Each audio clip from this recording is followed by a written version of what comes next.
Good evening, everyone. Thank you for joining us this evening for our Journalism and Democracy panel. Many of us are very, very delighted that this evening has come together because this has been something we've been thinking about for a long time. For several of you joining us, Indiaspora is known territory, but for those of you for whom it may be new, I'm going to take a couple of minutes to just share a brief intro to Indiaspora. Indiaspora is a not-for-profit organization. We are a network of global Indian origin leaders from diverse backgrounds and professions who are committed to inspiring the diaspora to be a force for good by providing a platform to collaborate, build community engagement, and catalyze social change. Indiaspora as a non-partisan organization feels relevant to state that today when we are talking about democracy and journalism. And what we are committed to is building bridges between the global community of leaders of the diaspora and leaders in India. By convening curated events, connecting leaders, and spearheading thought leadership, Indiaspora aims to bring together the professionally, geographically, generationally, and religiously diverse Indian diaspora towards collective action worldwide to increase philanthropy and social impact, foster entrepreneurship and innovation, and build nonpartisan political and civic engagement. There are a lot of hyphenated words I used there, but the core idea is that this is about building a community that wants to be a force for good. And this is across industries. And today's conversation is about building stronger democracies. It's a special thrill to have our very, very distinguished panelists. And I'm particularly thrilled that Sree Sreenivasan is our moderator today. Sree is an ambassador of Indiaspora. He is CEO and co-founder of Digimentors, and has had a long and distinguished engagement from several aspects in journalism. Today, he's also the president of SAJA, the South Asian Journalists Association, which he helped found, and this is their 30th year, and he's back as their president. It says something that they've brought him back as president, or again celebrates the 30th year, I think. There are many things I can share about Sree, but what is key, I think, is that he's a true community builder and a friend of Indiaspora of long standing. And I find it particularly interesting that he demonstrates allyship in the best ways in every engagement that I've had with him. So Sree, without further ado, please take it. Wow, that is some introduction, Shobha. Thank you so much. I don't know if I can live up to it, especially where I'm coming to you from. I'm hiding sort of in a closet type room at the Sundaram Tagore Gallery in New York City. And I welcome all of you. The Sundaram Tagore Gallery is one of the most important Indian and contemporary art galleries in the world. And right now, outside, you might hear some sounds of the JLF Lit Fest New York closing reception is happening right now outside, and I'm in here. But I'm so happy to be with all of you. We are not very far away from the shadow of Ground Zero, and here we are on 9/11. Here we are all these years later. And we are also in the shadow of last night's debate, and leave it to the amazing team at Indiaspora to time this so well that we're getting all of us a chance to talk together about what happened last night and where we go from here. There are, in some ways, a very few days left for the elections, but also a lot of days left for the elections. And we're going to explore all of that in this conversation today.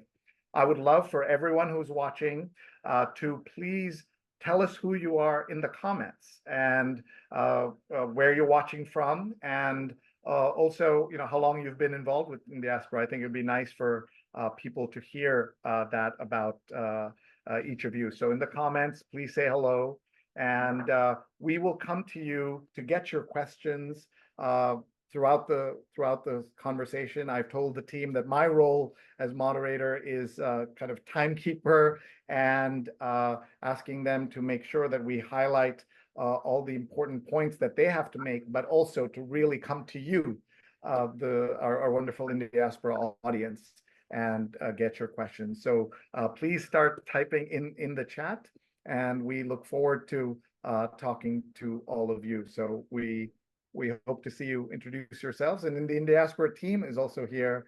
I hope you'll all say hello as well. And there's Amita saying hello, and she is right now in Seattle. Is that right, Amita? So let's get that Indiaspora blanketing America going. I want just about America. I will just say about the breadth of things happening. The JLF Lit Fest is an example of the various fields in which Indian Americans are having impact.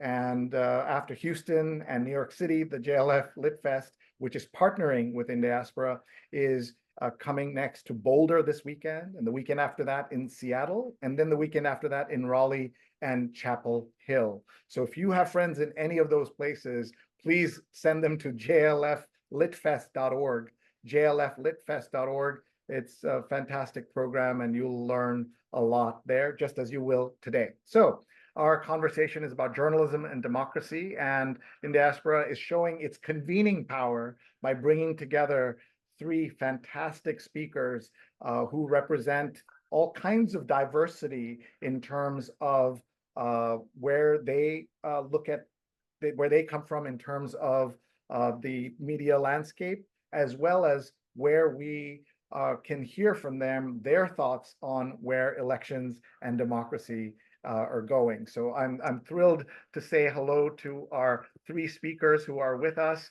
We are joined by Sonal Shah, CEO of Texas Tribune. Hi, Sonal. And we're joined by also Chandran Sankaran, who is the founder of Gigafact. And Chandran is also a longtime member of Indiaspora. He has done so many interesting things that you're going to hear about, but Gigafact is something that I learned about when we got together for the first time and met in Texas, where of course Sonal is as well. And Laxmi Parthasarathy is COO of Global Press. And I'm going to ask each of them to talk for a few minutes about about their own work and how they are approaching this idea of journalism and democracy. And then I have some questions for them, and then we're going to take your questions. So this is going to be an action-packed about 50 minutes. So let's get going. And my dear friend, Sonal Shah, who I have known for way too much time for either of us to admit, the stage is yours. Thank you, Sree. And let me just also say thank you to Indiaspora for doing this. It's incredible how much Indiaspora has not just grown, but the breadth of the topics that are being covered here. And I really appreciate that. And Sree, it has been many, many, many years. But a kudos to you. You were sort of early in journalism as a South Asian, sort of really making it available for everybody else, and a mentor to many in the field and in the industry. So thank you for all that you have done and continue to do, and just the leadership you bring on a constant basis. My name is Sonal Shah. I am the CEO of the Texas Tribune. We are the largest statewide news organization in the United States. We are a nonprofit, started about 15 years ago.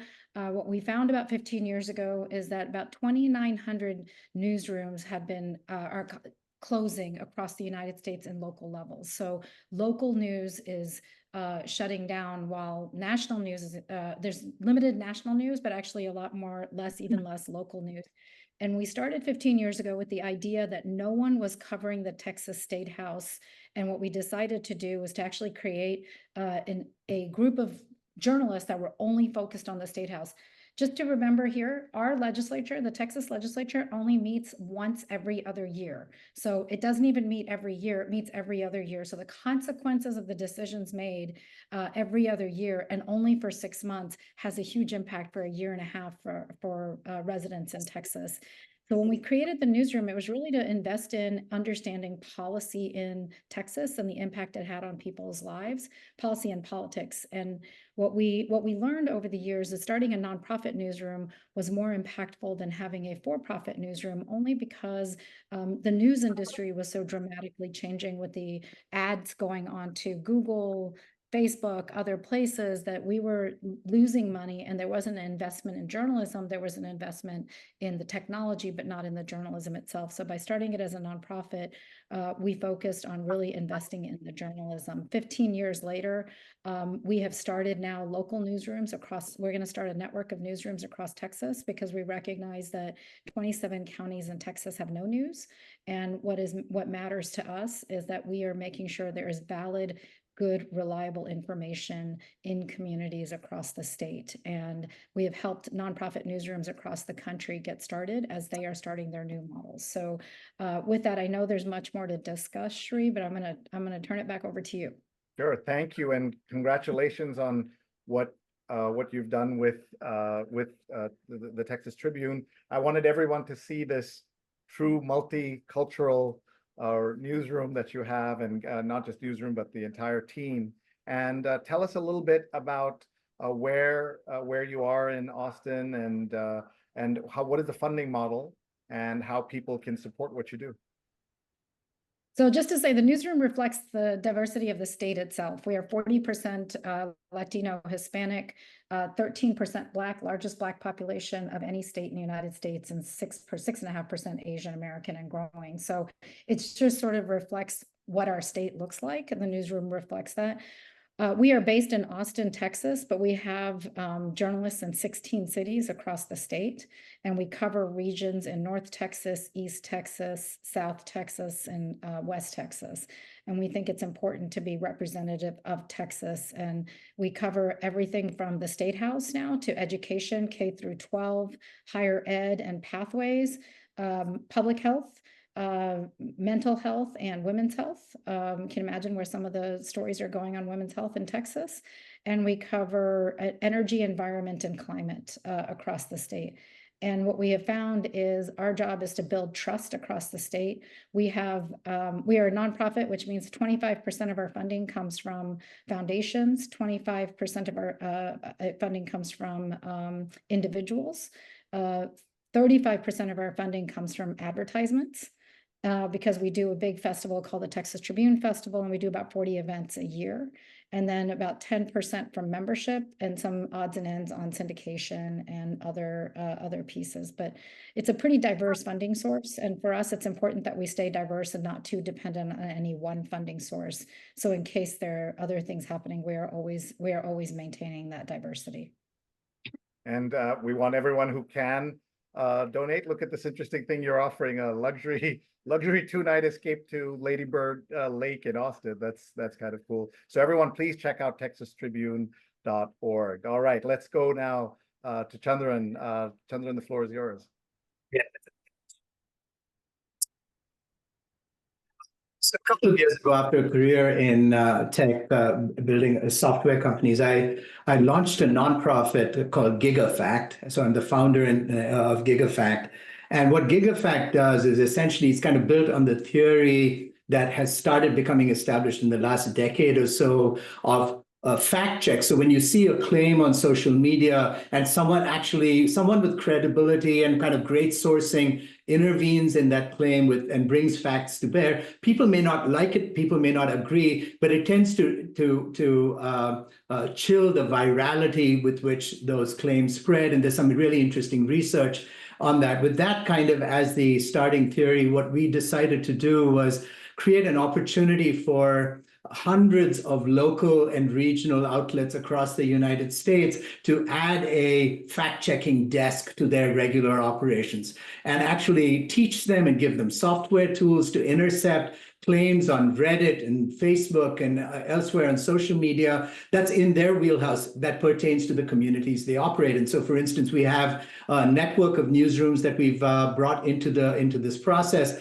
In Wisconsin, one of the really meaningful state newsrooms, Wisconsin Watch, fact checks claims made by people relevant to Wisconsin, and which we know is a hugely important swing state, right? Now, but even beyond, it's just kind of really focused on that community and saying, we're going to take the job of intercepting claims that are flying around on social media that we can do something about and bring fantastic, authoritative, well-sourced facts to bear. We have in El Paso, Texas, a Metro newsroom that's a super important border community, as we all know, that's doing the same work for their community, right? And so this is what Gigafact is doing, is really tooling, training, offering software tools and kind of allowing people to start doing this work of intercepting claims. And it turns out that this work of intercepting claims is not just good karma, right? It's great business as well for these newsrooms, because you're intercepting these zeitgeist conversations that are going on social media. So it's been a terrific start to that. And we have also for this election, we're rolling out an AI tool across newsrooms in the US to specifically focus on swing state and competitive battleground elections and claims being made by public officials in about 50 battleground elections for Congress and Senate. And so we have a bit of a front row seat to the swirl of misinformation and election democracy journalism with a very particular way of inviting high quality sources to actually be activisty about intercepting claims that are traveling unchecked on social media.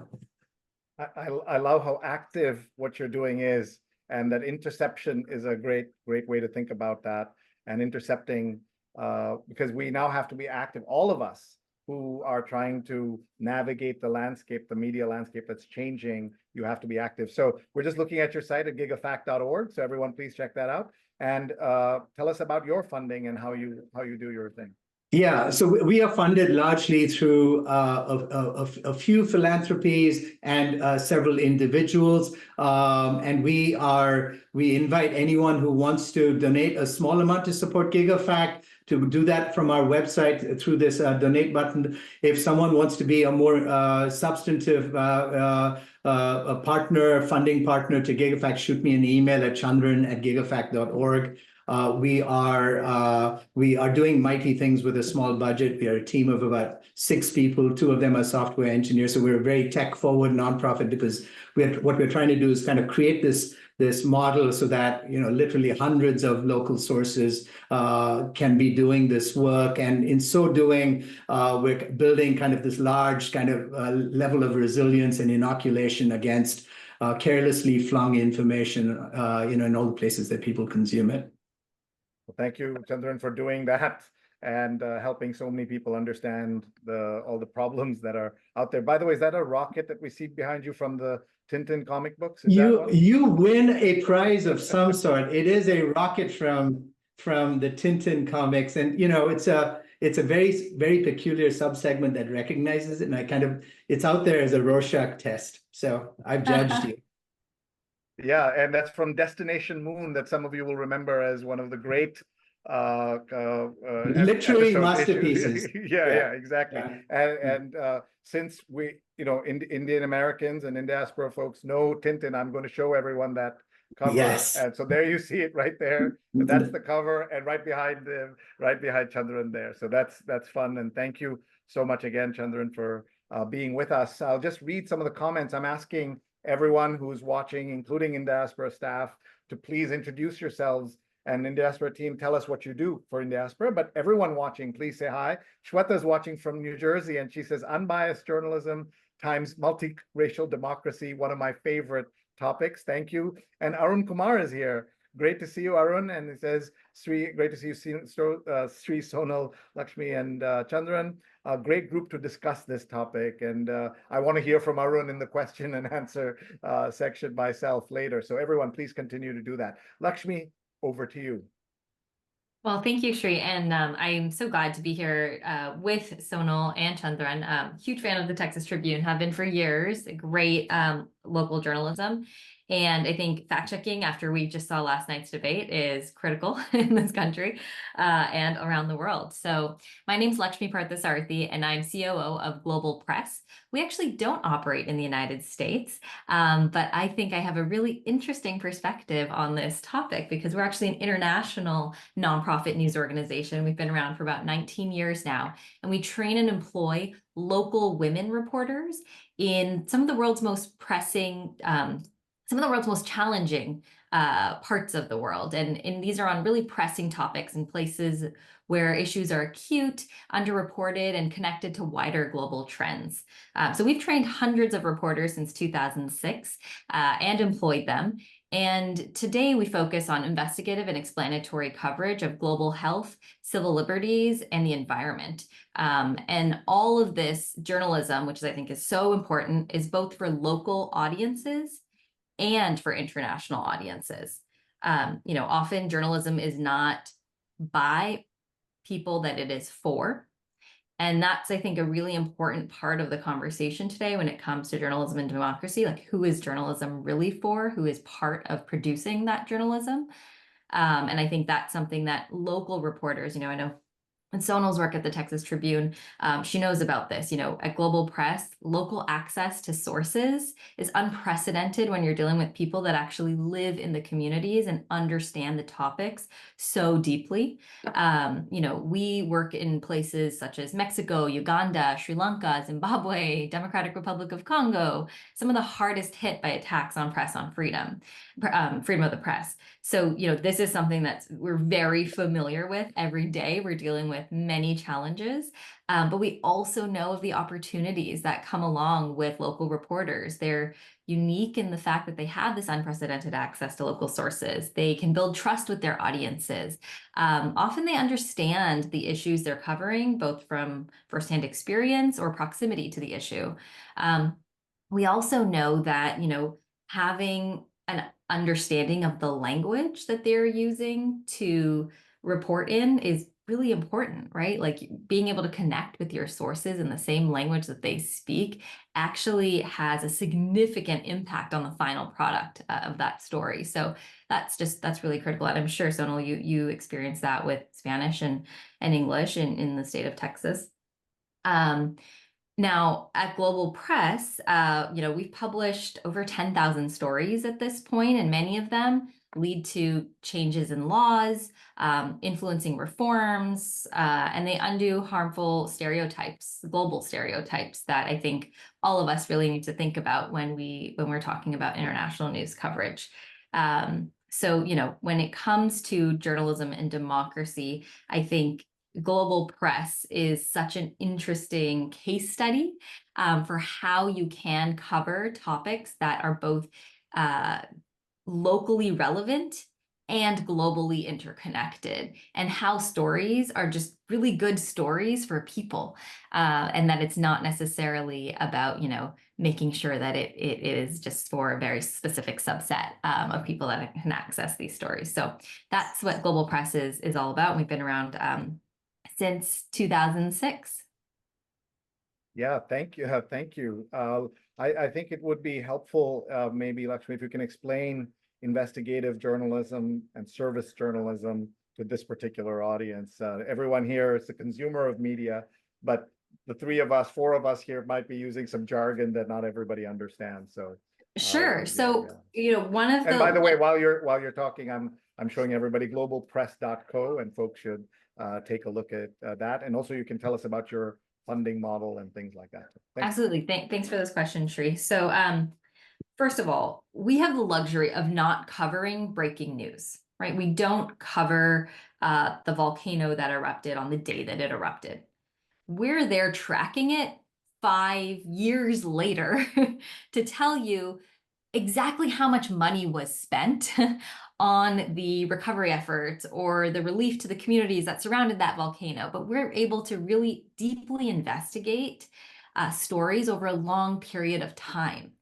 And in journalism, this is actually, this is not something that we all often have the luxury of doing. In journalism, you often say that the clock is your boss. And that doesn't necessarily always lead to really great in-depth reporting.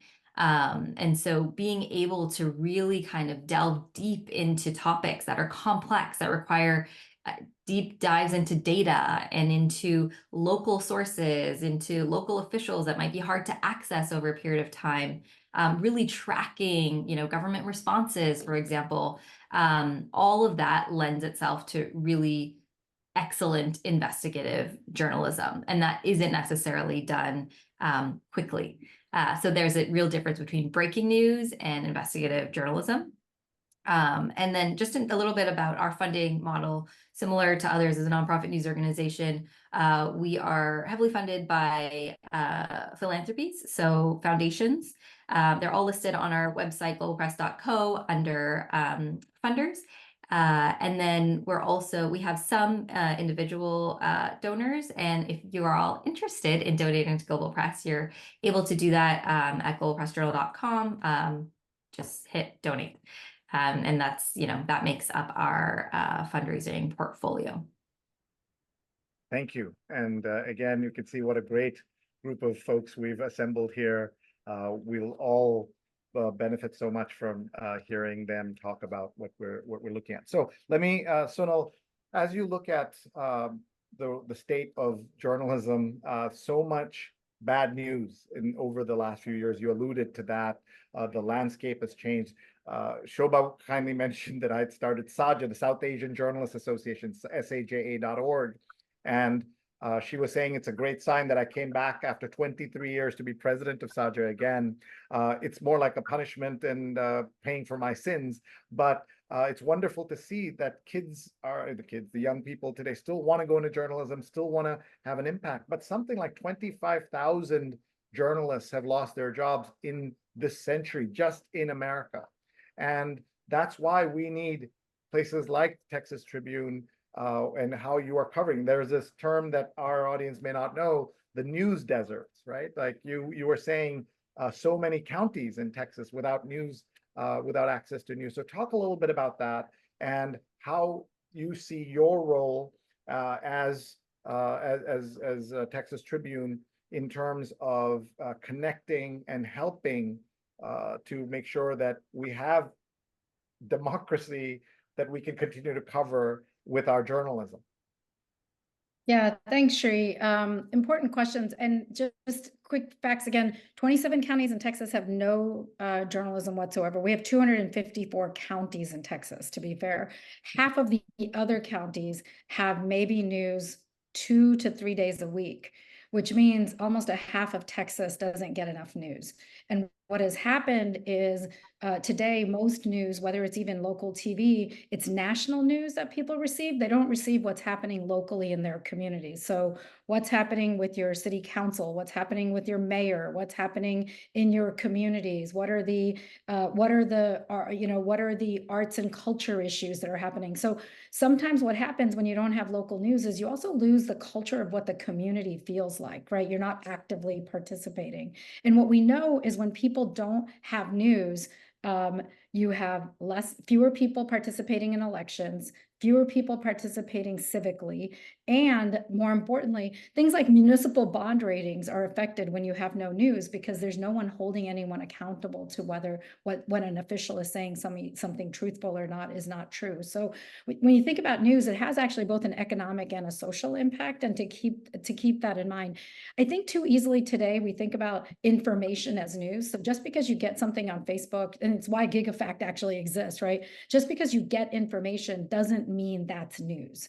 Too often we tend to think by sharing stuff on WhatsApp or by sharing stuff on Google, our YouTube channels or other things that's truth.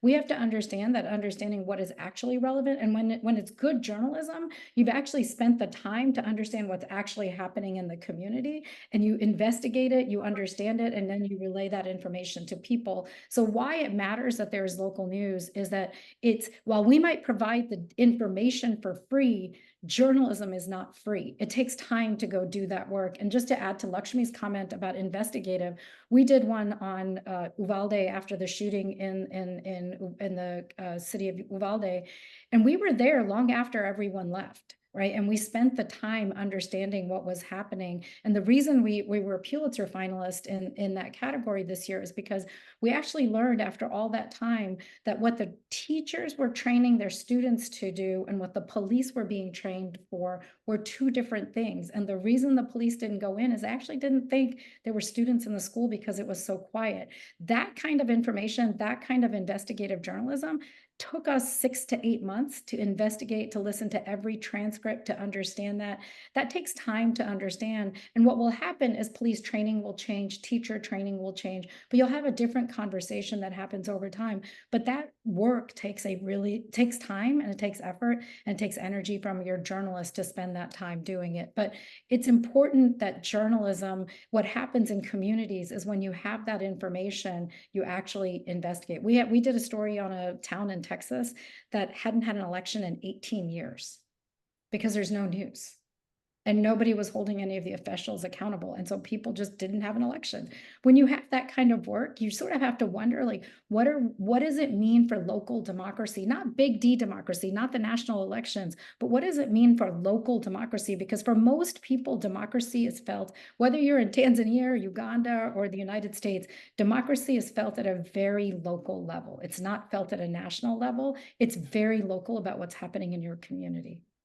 Sonal, I love that example because, when we're thinking about media markets like Zimbabwe or Mongolia, you're often thinking, oh, well, you have reporters out in Ulaanbaatar and in Harare.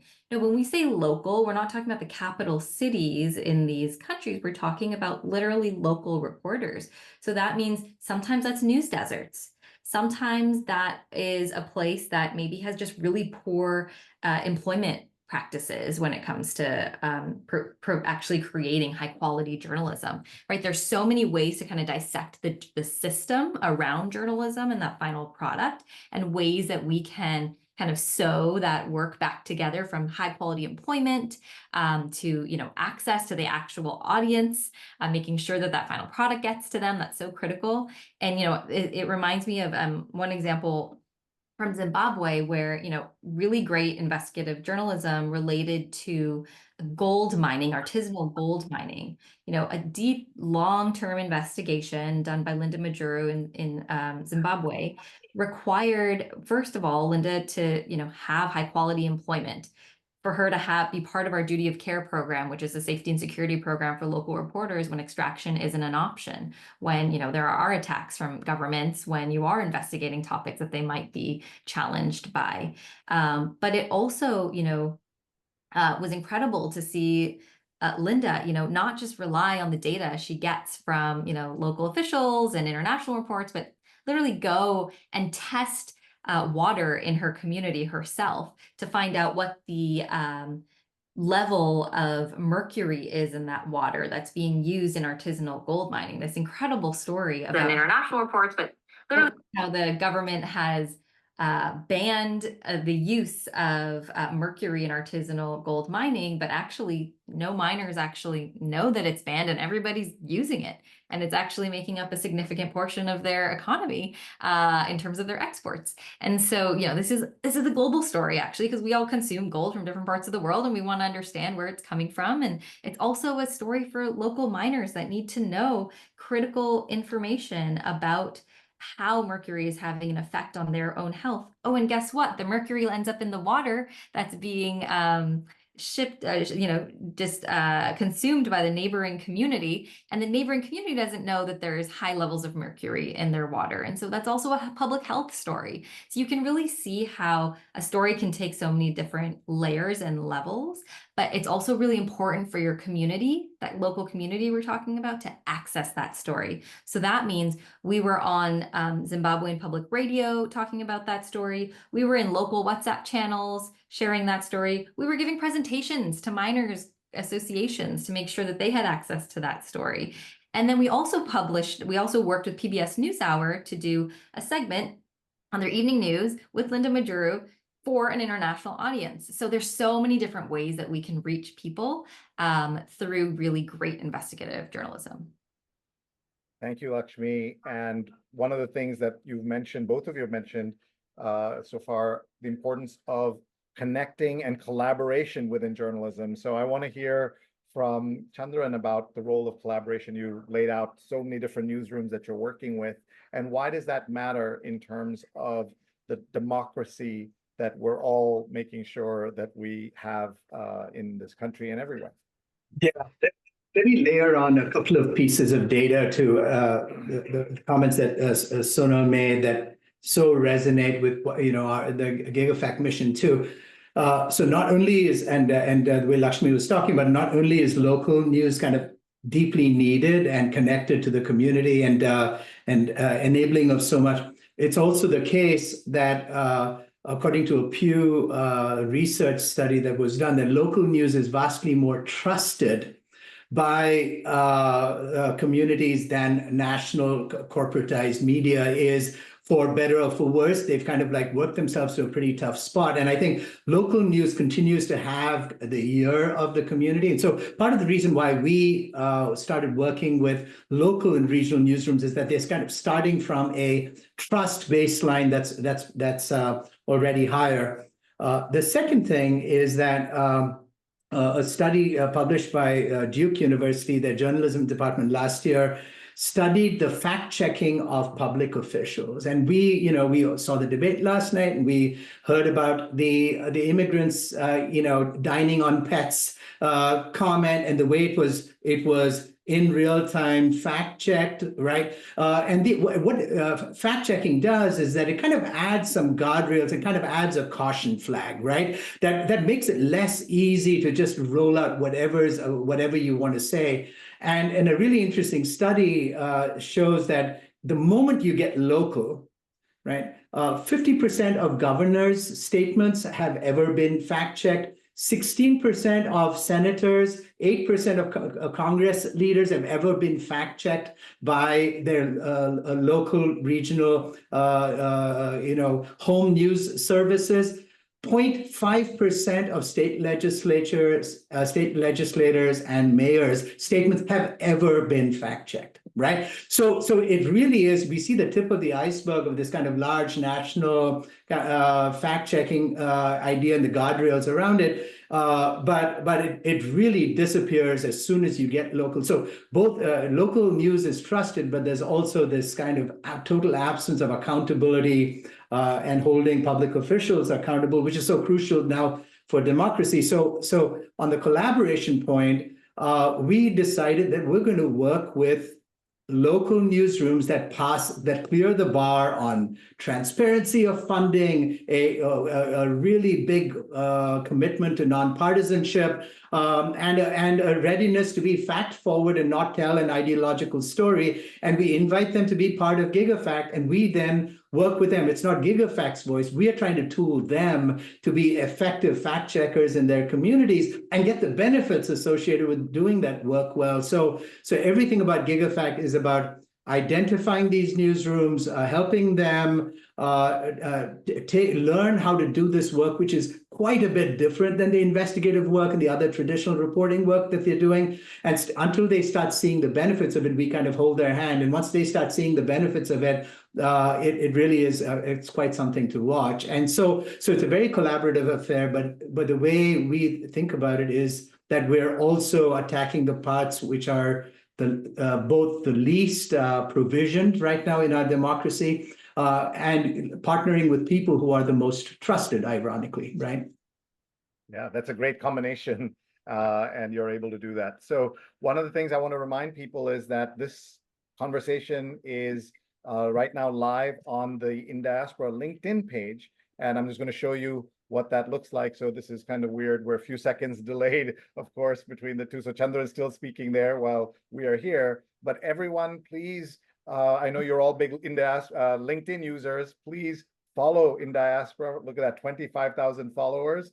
And please make sure that you are sharing this with your friends. So just post your comments, and we'll go to the questions that have been posted there as well as in the chat here. So everyone, please share this with your friends and family. They can watch live or they can watch later. And let's go to some of the questions here. Sunil is watching, he said, in a village in India. And Sunil's question is, what trends in publishing are shaping the future of magazines in both India and the US? So I have some thoughts, but let's see who's comfortable talking about India and the US. Laxmi, do you want to take a shot? I'm happy to, yeah, go ahead. Laxmi knows this better than I do. Okay, Well, now this is getting, by the way, this is too say, weird now. Look, it's the mirror effect here. Yeah, this is a little awkward, Sree. But thanks for showing us what's going on LinkedIn. No, I think, India, many other countries globally, United States included, when we're talking of attacks on the press, freedom of press, like we have some really big issues to deal with around the world today.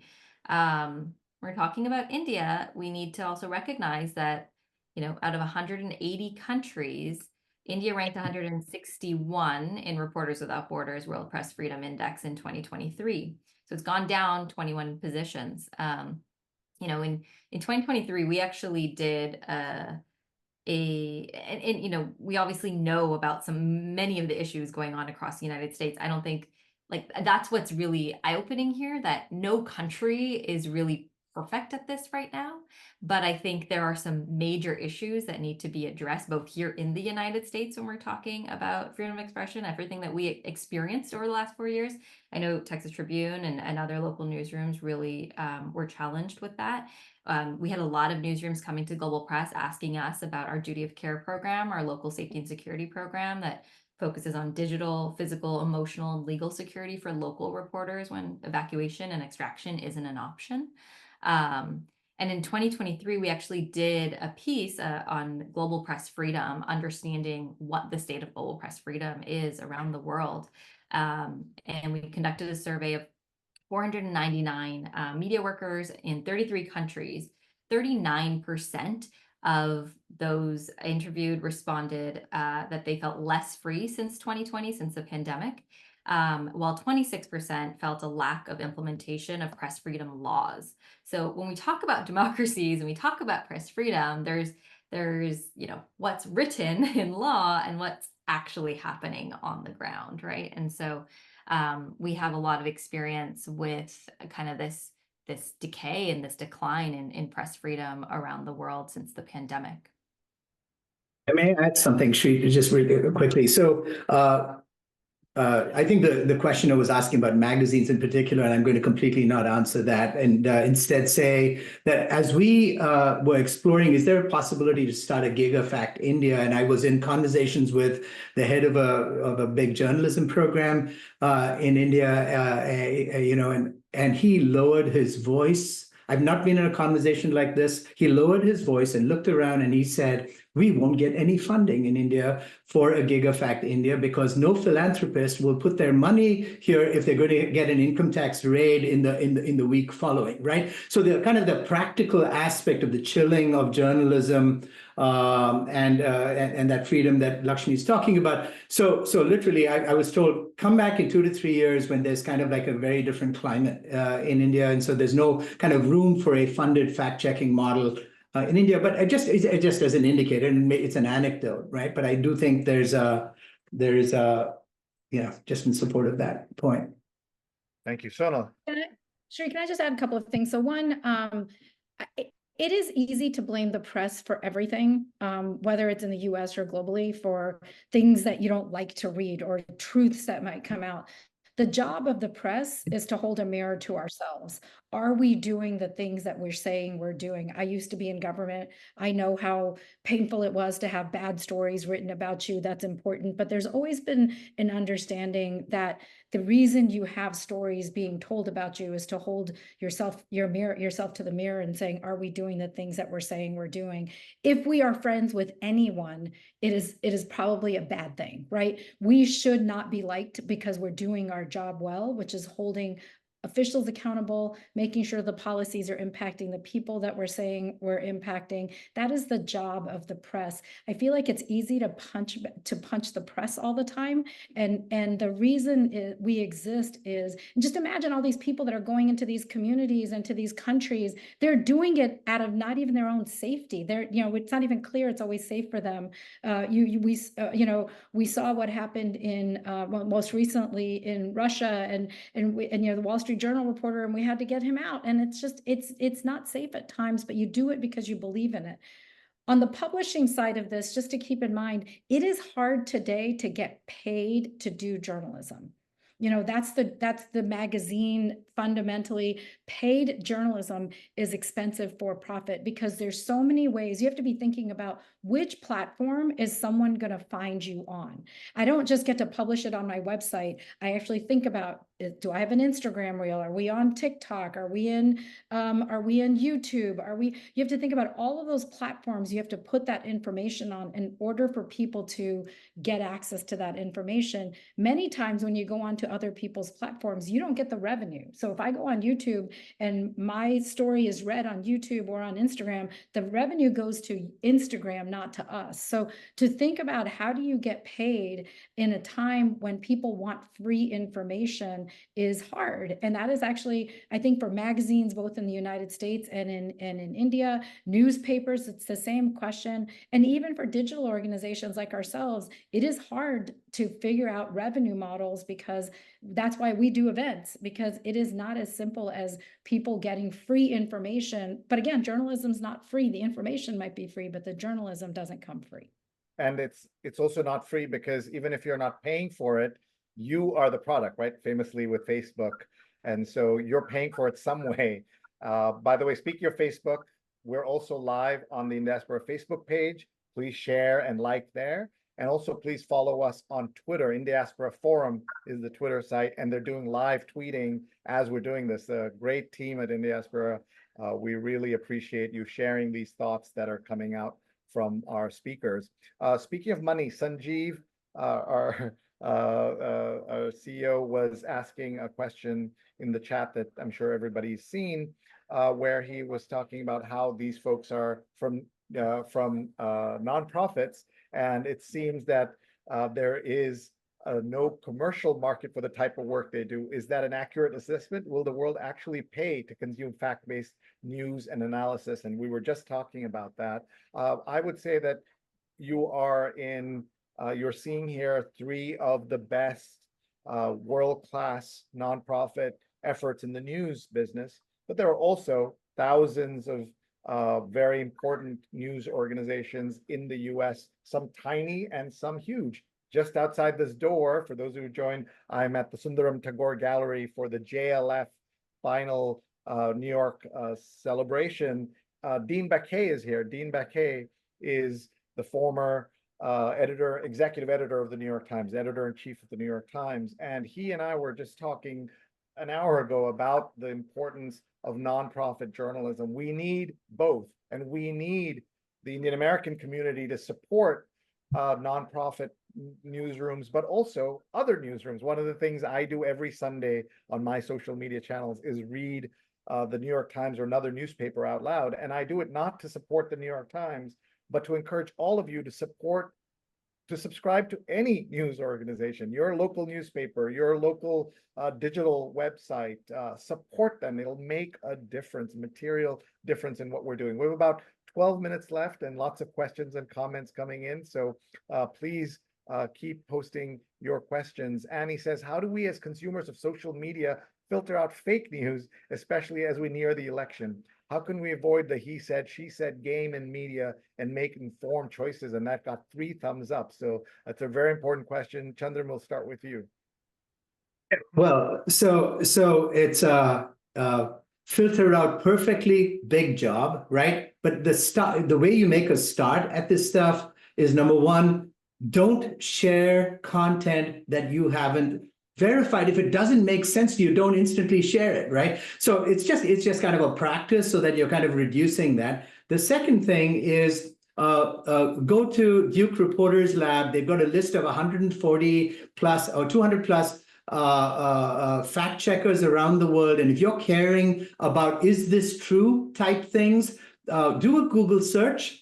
The answers are not bad at all, right? And go look at those list of fact checkers and do a super quick search to see if this thing has already been fact checked. So I'd say that the biggest thing you can do is to kind of start treating information as it comes to you as you would stream water, right? You're going to have to do some set of things to consume it and share it with people you love. And I would say, taking some personal responsibility for information that's coming your way and acting like a bit of your own, of a researcher or journalist around that is the thing that I would say. But there are some resources, they're not perfect, but it does put the burden back on the person. And I will say in the Desi community, We heard the word WhatsApp earlier today in the Yeah. conversation. WhatsApp is at the same time, simultaneously, one of the best ways to communicate. I run my entire business on WhatsApp and not on Slack or Teams or anything else. And at the same time, the worst mind poisoning, fake information, disinformation out there. And us desis are the world champions of using WhatsApp for good and bad. And so I think all of us in every forum we're in, our alumni groups, our family chats, we have an obligation to not just forward. That's one thing. Don't forward if you're not sure, but also to fact check and correct in the family. There's always somebody in the family who's sharing the wrong, fake medical information, fake election information. You correct them enough, they will stop. But if you don't correct them, it will just stay. And the answer is not for you to just quit your alumni group. If you just quit, that doesn't help. They'll still keep doing it. So I think we have a role to play in this as everybody. And to do it nicely, right? Yeah. It's really kind of approaching this as kind of with soft hands, firm and soft hands, right? I think it's an important thing to do. So. I think there's also a role for news organizations to play here, though, right? Like we can do a lot as well to be transparent about some of the processes in news gathering. For example, something really simple that we do at Global Press, we share every member of the news production team. That's from the reporter to the editors, to the fact checkers, to the copy editors, to translators.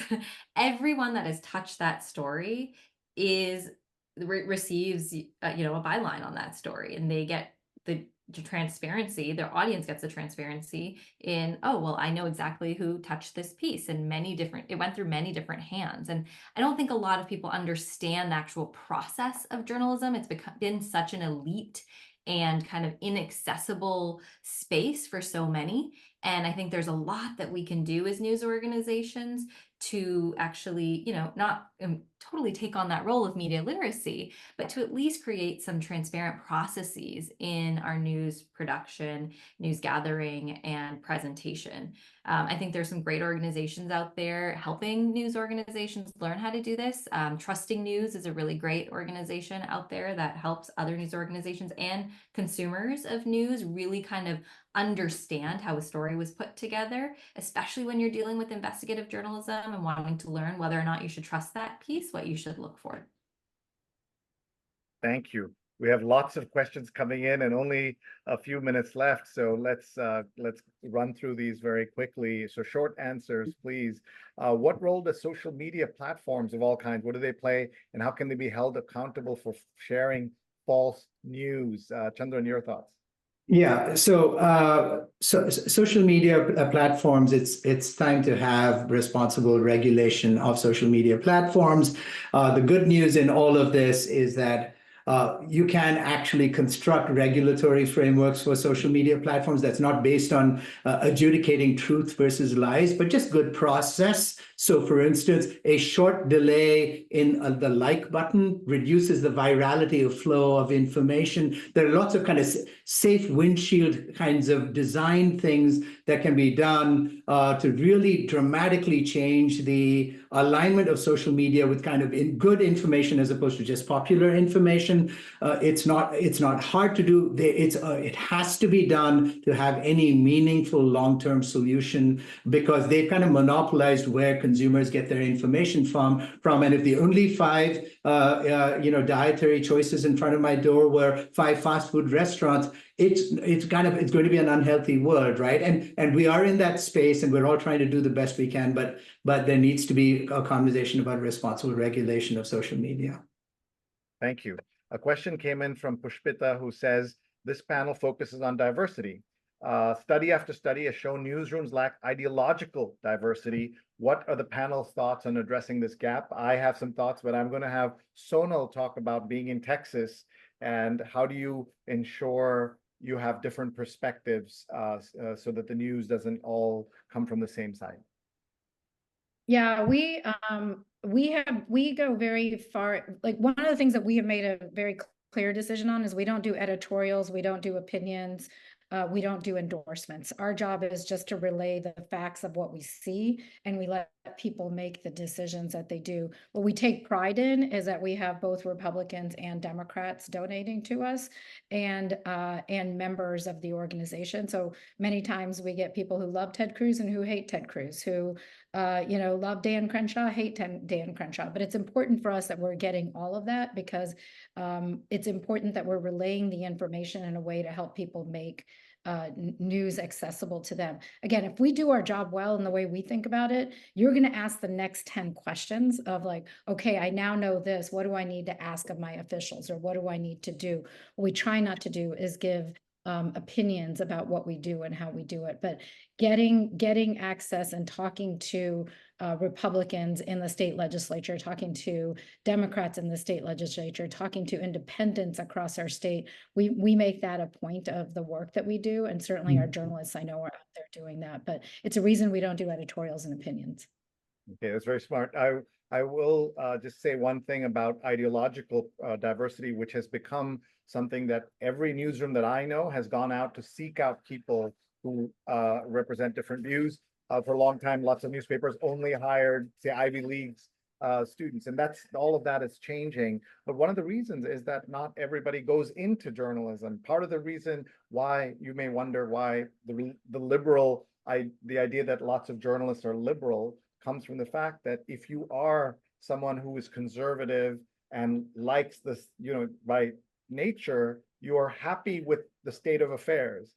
And journalism is not about reporting on the things that are working, but on the things that are not working. And so that's why some young people who go into journalism tend to have those liberal views. But every newsroom I know has now going out of their way to find. And by the way, one last thought on liberal bias, because that was implied in this and another question as well, is that the bias in media is actually for being corporate and supporting kind of corporate ideals, because most of them are big businesses. And that's why having nonprofit journalism is so important, so that there are other ways in which funding can happen. Arun Kumar has a question. Arun, would you turn on your mic and ask the question?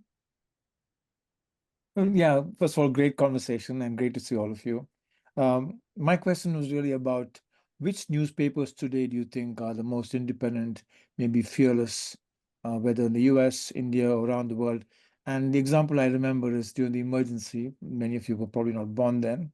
The Indian Express stood out as a very brave paper led by Ramnath Goenka. So who are the papers today?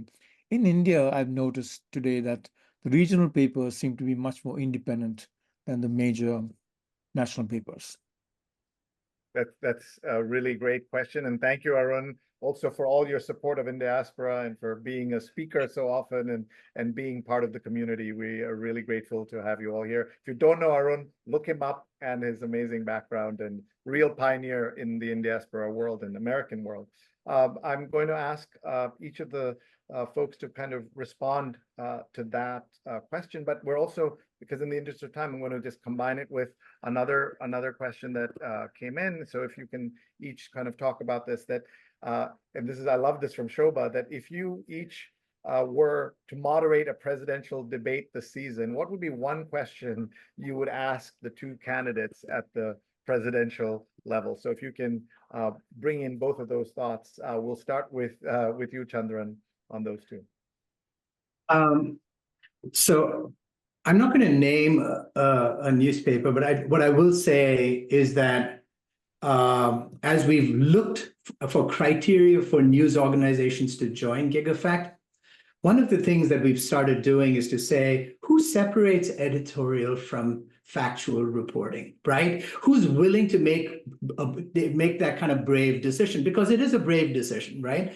Who is willing to allow themselves to be rated by the newly appearing rating systems on their factuality and on their bias, right? So there are organizations like Ad Fontes and All Sides, and there are these new rating services that are starting to emerge. And I'd say being able to, in this very precarious time, stay on the path of fact-forward journalism is the brave act, right? And I think there's a kind of a growing community of people who are doing that, and they're kind of green shoots of journalism in the ashes of the past. So I think that's how I'd answer the bravery question. I have not the foggiest idea as to what question I would ask in a presidential thing, but maybe I will after the others come up with some good ideas.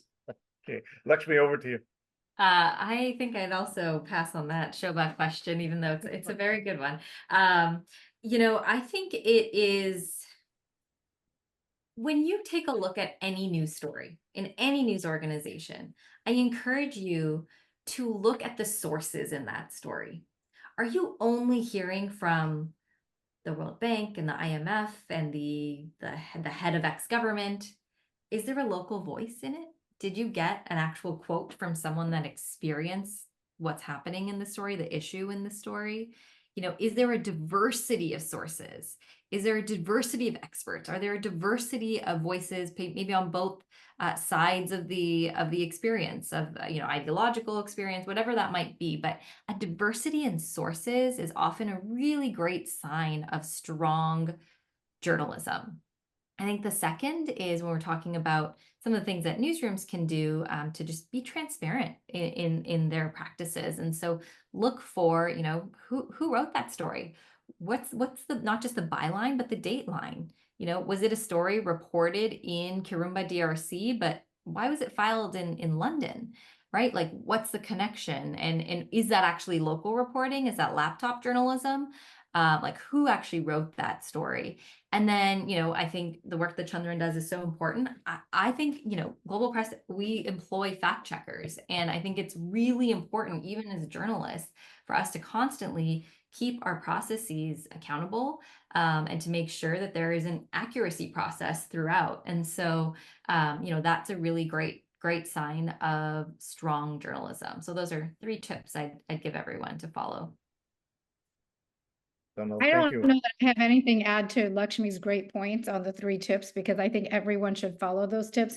I'm certainly not going to pick any particular news organization to read, but I do think it's important to read different sources of news, because it's important to see people bring different perspectives also, right? Like the Wall Street Journal and the FT will give you financial news. So it's a perspective from a financial perspective. The New York Times and Wall Street and Washington Post might give you national news. Texas Tribune is going to really give you the Texas story and the effect of how Texas might be experiencing some of these things. But I would say read your local news and read your national news. Don't let just national become the story, because it's easy to read just national news, but know what's happening in your community, because you might be experiencing something very differently from the way the nation might be writing it. So a national story might be written, but and then finally, I want to say, just pay for local news. Like, don't, I know it's easy to want to not pay, but pay for news, because you're really paying for journalists. This is not a group of people that get paid a ton of money. They are doing it because it's out of love. And to do this out of love is really a mission. And they're doing it because they believe in something. So believe in them. Don't just look for free, actually pay for it. That's a great note for all of us watching. I think one of the messages here is to all become better students of the media and understand where your journalism is coming from, who's making it. Just like everyone now pays attention to food labels and knows where the food comes from. Know where your media comes from, and I think Laxmi put that so beautifully, as did the others. So I think that's something that we can all think about. One thing that I would say that we should all be thinking about: we have these few weeks to the elections. It's not just about the presidential race, right? Don't forget all the local elections, the statewide elections, counties, everything else. Everything makes a difference in the success of this country, and we need watchdog journalists, and we need to support them. So we'd really appreciate everybody being here and coming and spending time with us. I know how busy everyone is, so really grateful. I'm going to just make a pitch for saja.org. Everyone should go check it out. And we are celebrating our 30th anniversary, October 11th and 12th in New York City, and you don't need to be a journalist to be involved with Saja. So please check that out. We've some terrific journalists, including some who've been to a lot of Indiaspora events, are going to speak and be part of Saja. So please join us, saja.org, October 11th and 12th in New York. And with that, I'm going to hand this back to Shobha to say goodbye. And thank you, everybody. Thank you, Sree. You were great. Thank you. Thank you all for a fantastic panel. What an interesting conversation. And how lucky are we at Indiaspora that we have thoughtful practitioners who bring systems awareness to this conversation. Phenomenal conversation. Leave more enriched and enlightened. Thanks for that. Though none of you took the answer on what question you would ask in the presidential debate.